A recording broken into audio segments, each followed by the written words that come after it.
We are ready to merge because 2023 election is a special one, said Kwankwaso. The heat of the 2023 election has become intense with the emergence of Rabi Kwankwaso of NNPP and the formidable force of Peter Obi of the Labour Party. The transition from military to civilian regime saw PDP take over power in 1999 through Olusegun Obasanjo. It is very explicit that Nigeria has positioned itself as a two-party state with PDP and APC dominating the political scene.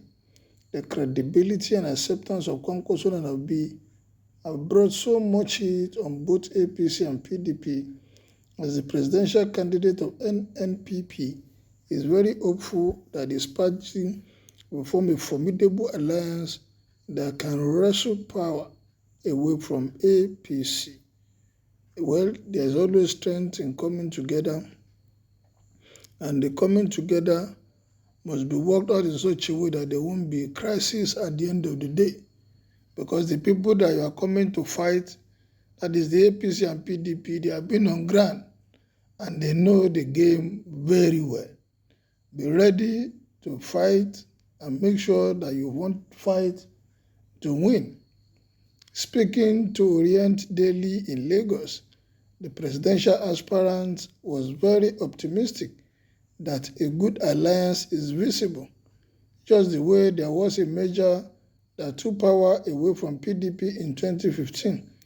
We are ready to merge with Labour Party and other parties to wrestle power and liberate Nigerians from poverty, suffering, hunger, insecurity, and other vices that cripple this nation because Nigeria are not happy.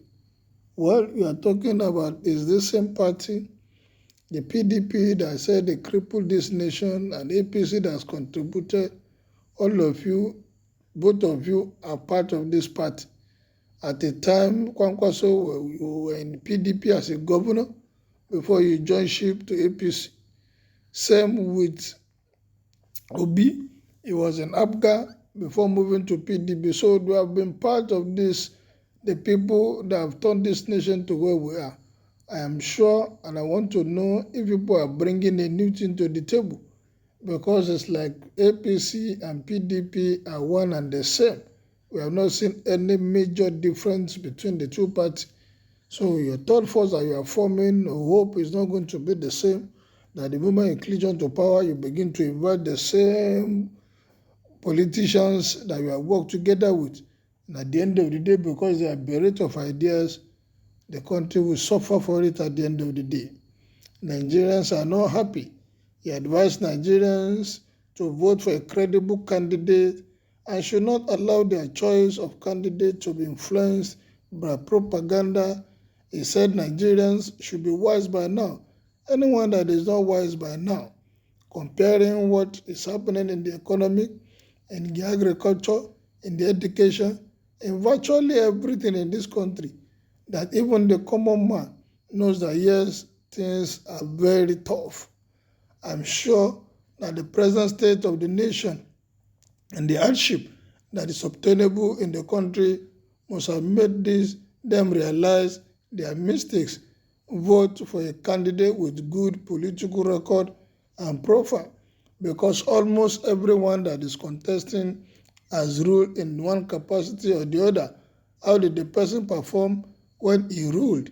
I'm very proud to say that I did excellently well as the governor of Kano State. I was able to settle the debt that incurred before I became the governor. As a governor, I never borrowed money from other governors. Like other governors, I took beggars away from the streets and empowered them. Please ask them what they have done before you vote for them. He had decried the ASU strike and reinstated his love and passion for education. As a governor, I introduced free feeding and uniforms for every pupil in the entire Kano. This act increased school enrollment figures from 1 million in 2011 to over 3 million in 2015. I also gave them free education at all levels. I established 230 secondary schools.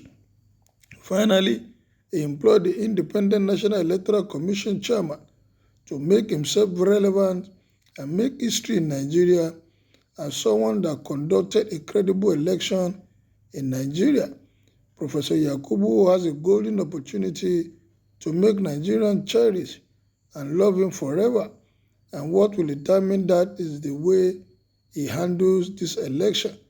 A lot of things went wrong in the last election, but Yakubu has to his fate in his hands. Well, that is Kwankwaso talking about what he did and the plan to merge with Labour Party for them to take over. Well, by now, we expect that they should have come out with how they are going to form their merger. Who is going to be the presidential candidate? I'm sure that has been an issue. Who is going to be the vice presidential candidate amongst the two is an issue that they have not been able to address. And it has divided its tribe against itself, can never stand. Until this is ironed out, their followers, everyone is talking about their leader. Those behind Obi are saying he should be the presidential candidate. Those behind Kwankwaso are saying, yes, he's the right man for the job. Well, agree on time if you are ready to take over from the current government. I don't trust politicians. You can step down at the dying minute and betray us. This fight belongs to God, not man. Let his will be done. And I pray God Almighty will have mercy upon this country. But may God forbid that I will trust INEC. Before APC and PDP vow that Obi will never become president and Obi vote will not count, that means Nigerians don't win election by vote. And INEC knows. This cannot be proven because we have had several elections around the country, both off-season and in-season, and that people go out to vote. Whatever will happen, people will definitely go out to vote. So it is only when people don't go out to vote and you see the result, that is when you begin to say, yes, INEC is manipulating things. But until people go out to vote, then there's nothing INEC can do. Encourage as many as you can to get their PVC and come out on the day of election to vote for the candidate of their choice. INEC chairman, we're expecting transparency, accountability, and neutrality from you come 2023. That is what we expect from you. Wisdom, sir, it's an understanding. This is what I've been expecting to hear since, easy. Obedience is the answer. Well, hope you are ready to be a VP to be. Anything less than that, we are not interested. God will make a name for himself. Obi must be the president. If not, make everybody day in day out. I no agree again. Why can't most of the comment, why are we not talking reasonably? Let them agree and come out with whoever. If we want to take over power from them, we must agree first. Otherwise, if there's rancor in the house, if this merger did not work, it may be difficult to take over from those at the center for now. Well, what is your opinion about this? Kindly make your opinion known as you subscribe to my page. Thank you, good day, and God bless.